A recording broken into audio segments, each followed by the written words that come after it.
Hi friends, అందరికీ happy Sunday. మీ ఇంట్లో Sunday special ఏంటి కామెంట్ సెక్షన్లో కామెంట్ చేయండి. ఇక మా ఇంట్లో అయినైతే మటన్.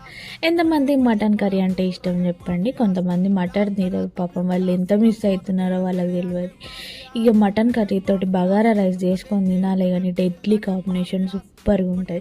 ఇంకొంతమంది అయితే మటన్ కర్రీలో ఆ పొడులు ఈ పొడులు వేసి హడావిడి వేసి కూరని కూడా హడావిడిగానే చేస్తారు. ఇక అట్లా కాదు, ఎంత సింపుల్గా కర్రీ చేసుకుంటే అంత సింపుల్గా సూపర్గా ఉంటుంది. ఉప్పు కారాలు కలిపినామా, స్టవ్ మీద వేసినామా, విజిల్స్ వచ్చినామా, దించినామా, తిన్నామా అన్నట్టు ఉండాలి. అట్లయితే సూపర్గా ఉంటుంది. మనం ఎక్కువ హడావిడి చేసినాం అనుకో అది కూడా ఎక్కువ హడావిడిగానే అయిపోతుంది. ఇక వెజ్ కర్రీల కన్నా నాన్ వెజ్ కర్రీలు చేసుకోవడమే ఈజీ అనిపిస్తుంది. ఎందుకంటే ఇక నాన్ వెజ్ కర్రీలు అయితే ఉప్పు కారాలు కలిపి స్టవ్ మీద పెడితే అయిపోతుంది. అదే వెజ్ కర్రీస్ అయితే అది వేసిన తర్వాత ఇది వేయాలి, ఇది వేసిన తర్వాత అది వేయాలని అక్కడనే ఉండాలి. అంతే ఈ వీడియో. Bye bye.